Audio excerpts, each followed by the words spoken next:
Hello student, आज के video में पार्शियल फ्रैक्शन मिक्स्ड फॉर्म यानी partial fraction type 1, partial fraction type 2, partial fraction type 3 और अब जो हम दो वीडियो लेने वाले हैं उसमें एक है हमारा पार्शियल फ्रैक्शन मिक्स्ड फॉर्म और एक है हमारा partial fraction horse.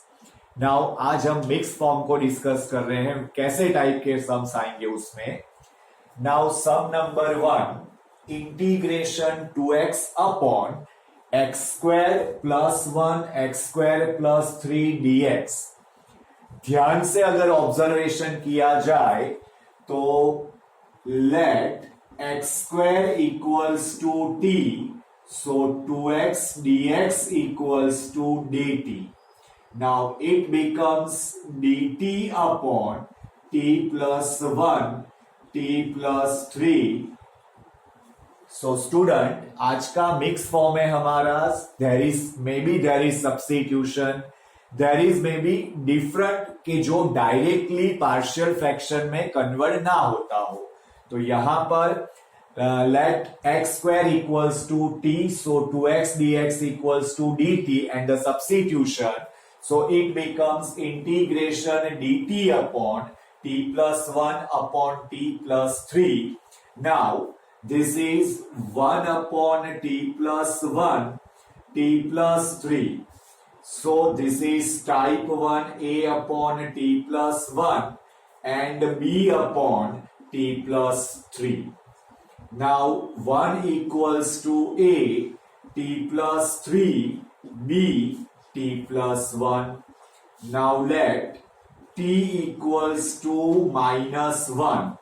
Substitute over here. So this is 1 equals to a minus 1 plus 3. So it is a equals to 1 half. Let t equals to minus 3. So 1 equals to ये 0 हो जाएगा and this is b minus 3 plus 1.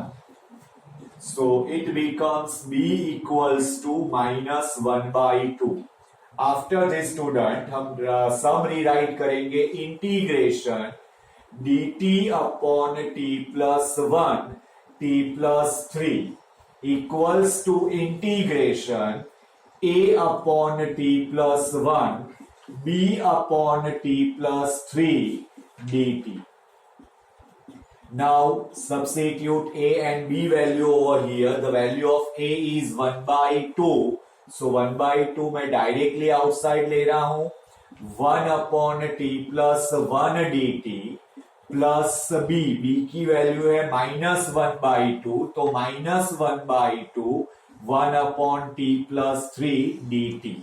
So it is 1 upon 2 log mod t plus 1 minus 1 by 2 log mod t plus 3 plus c. Now 1 by 2 outside and log minus में division होगा, तो log mod t plus 1 upon t plus 3 plus c. So this is 1 half log mod x square plus 1 upon x square plus 3 plus c. तो student ये हुआ हमारा mix fraction का first सम। अब second sum मैंने hint के लिए रखा हुआ है। सेकेंड सम को प्रॉपरली ऑब्जर्वेशन करो। Integration cos x dx upon 1 minus sine x 2 minus sine x. Now properly observation आप करोगे तो sine x equals to t हम सब्स्टिट्यूशन ले सकते हैं and cos x dx equals to dt, और उसको अगर हम अंदर सब्स्टिट्यूट करेंगे तो ये हो जाएगा हमारा पार्शियल फ्रैक्शन टाइप नंबर 1। तो अभी तक का हमारा जो कंक्लूजन है इंटीग्रेशन के बारे में कि when we apply method, when we apply formula, identification is must. अगर आप सम को आइडेंटिफाई नहीं कर पा रहे हो, अगर आप सम को देखकर डिसीजन नहीं ले पा रहे हो कि it is a substitution then partial fraction और it is just substitution and formula, तो हमारे लिए इंटीग्रेशन टफ हो जाएगा। तो स्टूडेंट मिक्स फ्रैक्शन में हमने दो सम लिए, जिसमें पहला है substitution x square equals to t. हमारा सब्स्टिट्यूशन 100% राइट है बिकॉज उसकी डेरिवेटिव यहां पर प्रेजेंट है। सेकेंड के अंदर हमारा सब्स्टिट्यूशन है sine x equals to t and उसकी डेरिवेटिव अंदर प्रेजेंट है, तो वो सब्स्टिट्यूशन भी हमारा राइट है। आफ्टर सब्स्टिट्यूशन क्या हो सकता है, तो यहां पर after substitution partial fraction type number 1 का सम बन रहा है, जिसको हमने परफॉर्म किया है। नाउ स्टूडेंट थर्ड सम पे जा रहे हैं, partial fraction mixed form. Method important है, सम इंपॉर्टेंट नहीं है, और समटाइम्स कुछ सम वेरी आईएमपी होते हैं लाइक दिस। हमने जो थर्ड सम लिखा हुआ है, integration 1/x in bracket x raise to n plus 1 dx। अब यहां पर आप ध्यान से सम को अगर ऑब्जर्वेशन में ले रहे हो तो आपको एट प्रेजेंट कोई भी रास्ता नहीं दिखेगा। ध्यान से देखो, डायरेक्ट कोई फॉर्मूला नहीं बन रहा है, डायरेक्ट कोई मेथड अप्लाई नहीं हो रही है। मीन्स यहां पर अगर आप डायरेक्ट ऑब्जर्वेशन कर रहे हो, आप जरा भी सम के अराउंड सोच रहे हो, तो यहां पर आप देखोगे कि आपका कोई लॉजिक एट प्रेजेंट अप्लाई नहीं हो रहा है। मीन्स यहां पर हमने ट्राई किया डायरेक्टली जाने का, लेकिन डायरेक्ट कुछ भी पॉसिबल नहीं हो रहा है, ना ये फॉर्मूला है और ना ये मेथड है। तो स्टूडेंट यहां पर कुछ डिफरेंट है, सम कुछ अलग टाइप का है, और ये जो हटके टाइप के सम होते हैं इसको वेरी आईएमपी सम्स बोलते हैं। ये आपकी डिक्शनरी में हॉर्स कैटेगरी के अंदर आ जाने चाहिए। तो वेरी इंपॉर्टेंट सम लेने जा रहा हूं, ना फॉर्मूला है ना कोई मेथड है, बट अगर ऑब्जर्वेशन आपका पावरफुल है, थोड़ा थिंकिंग आपका पावरफुल है, तो सम की कैटेगरी देखो, सम का कंस्ट्रक्शन देखो, और यहां पर ध्यान से देखो, x रेज टू n-1 से मैं सम को डिवाइड मल्टीप्लाई कर रहा हूं।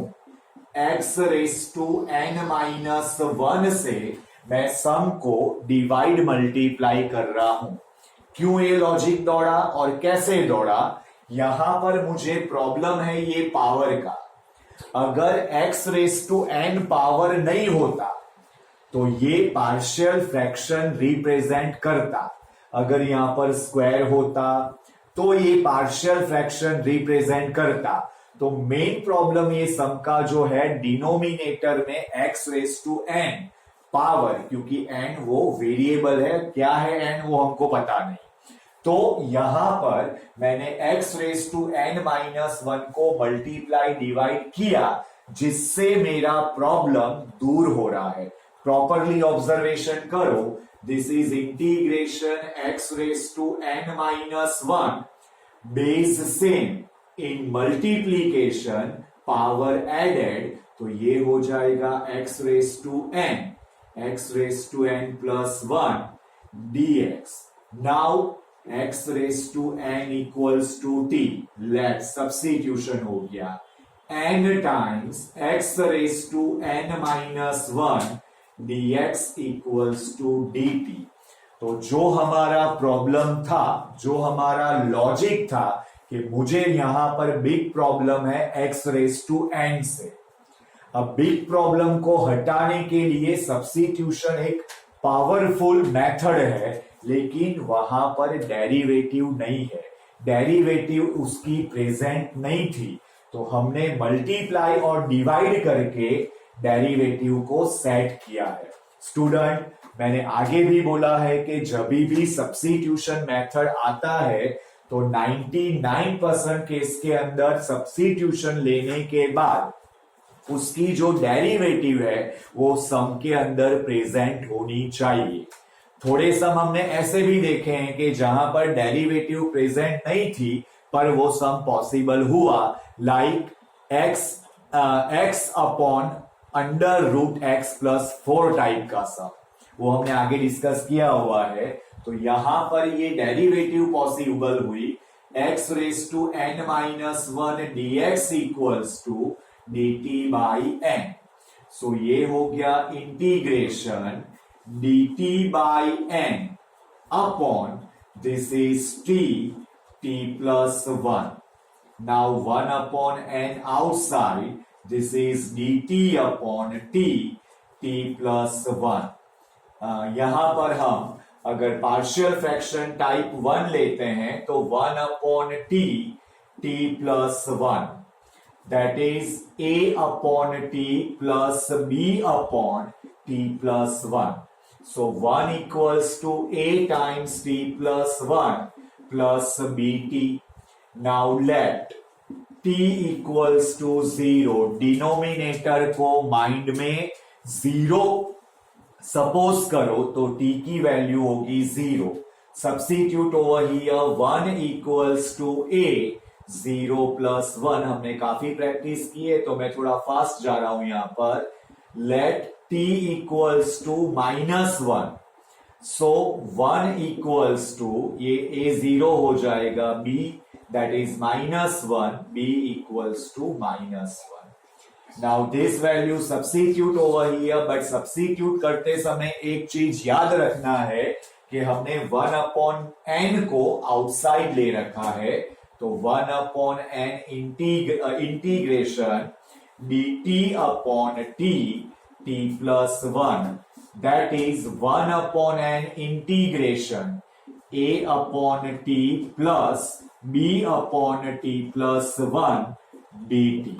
So this is 1 upon n, outside ले रहे हैं, a की वैल्यू रखते हैं तो that is 1 upon t, b की वैल्यू रखते हैं तो that is -1 upon t+1 dt। So this becomes 1 upon n log mod t minus log mod t+1 plus c।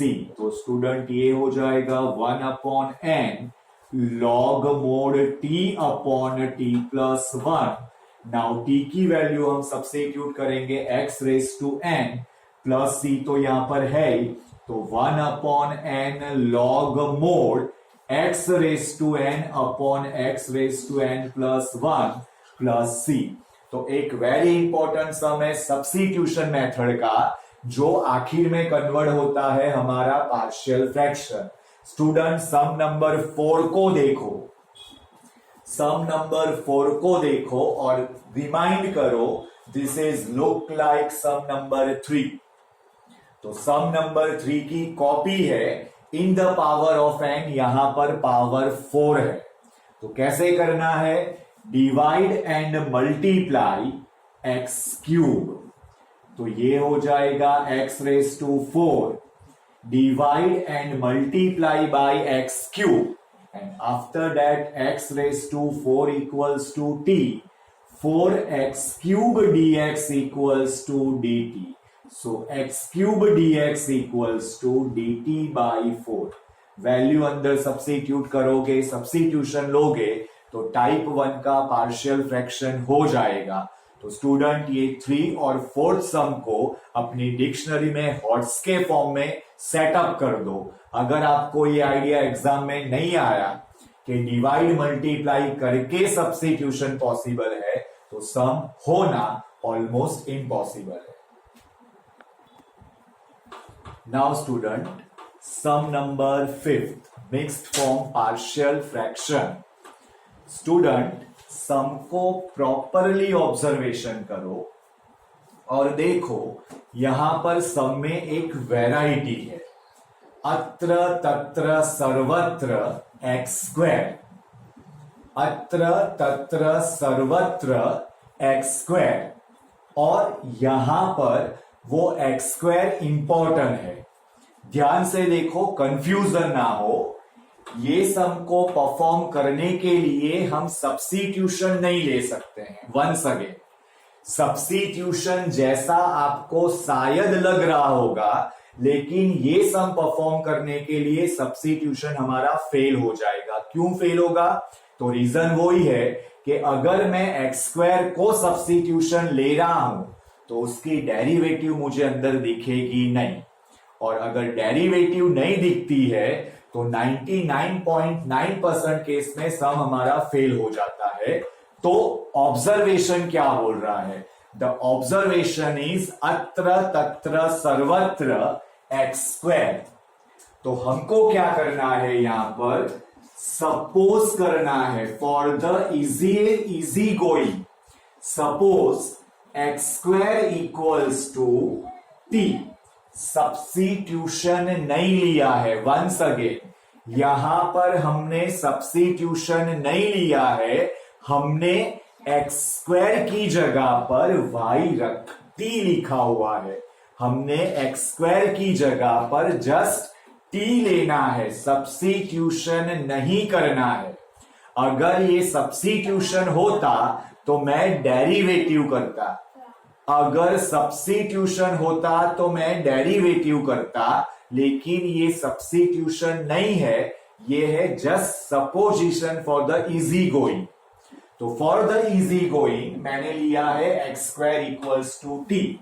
तो हमारा ये सम हो गया है t plus 1 t plus 4 dx।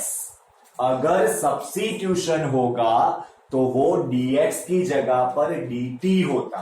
लिखने में प्रॉपरली कंसंट्रेशन करना है, समझने में भी प्रॉपरली कंसंट्रेशन करना है। फॉर द इजी गोइंग हमने एक्स स्क्वायर को टी सपोज किया है, सब्स्टिट्यूशन नहीं लिया है। तो this is the writing pattern, this is t and integration with respect to x. Now after this t upon t plus 1 t plus 4 equals to a upon t plus 1 plus b upon t plus 4। Now student उसके बाद LCM लेके LCM अगर हम cancel करते हैं तो t equals to a times t plus 4 plus b times t plus 1। Now let t equals to -1, so this is -1 equals to a into -1 plus 4, ये हो जाएगा 0, so this is -1/3 a।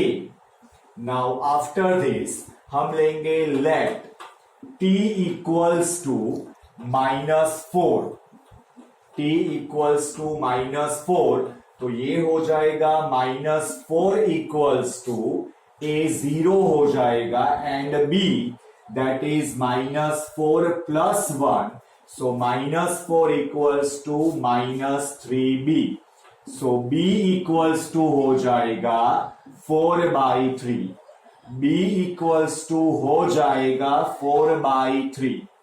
Now after this a और b मिलने के बाद हम सम को partial fraction में ले जाएंगे। तो ये हो जाएगा integration x square upon x square plus 1 x square plus 4 dx equals to integration that is -1/3 upon t plus 1 की जगह पर रखना है x square plus 1 dx plus b की वैल्यू है 4/3 और integration 1 upon in the place of t x square plus 4 dx। तो हमने जो t की एंट्री दी है वो t की एंट्री हमने सिर्फ पार्शियल फ्रैक्शन करके ए बी लाने के लिए टी को एंटर किया है। अदरवाइज जब हमको ए और बी मिल जाएगा तो टी को डायरेक्टली निकाल देना है, उसको प्रेजेंट करना ही नहीं है, और ये इस वे से हमको सम कंप्लीट करना है -1/3 integration 1 upon x square plus 1 square dx plus 4/3 integration 1 upon x square plus 2 square dx।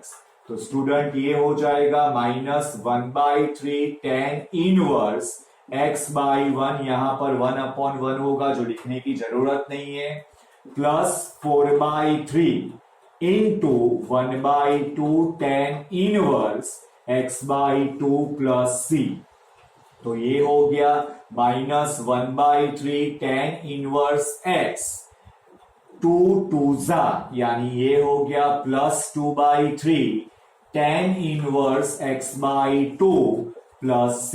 तो स्टूडेंट ये हो गया हमारा सम अत्र तत्र सर्वत्र x स्क्वायर को सपोज करना है, x स्क्वायर का सब्स्टिट्यूशन नहीं लेना है। So for partial fraction a b c d जो भी है वो फाइंड करने के लिए हमने t को एंटर किया है। जब हम पार्शियल फ्रैक्शन से ए बी फाइंड कर लेते हैं तो जब इंटीग्रेशन में जाएंगे तो वापस t को नहीं रखना है क्योंकि यहां dx है, तो डायरेक्टली t की जगह पर x स्क्वायर सब्स्टिट्यूट करके सम कंप्लीट करना है। होमवर्क को प्रॉपरली फॉलो करना है, माइंड में सेटअप करना है ये मेथड को, यहां सम नहीं मेथड इंपॉर्टेंट।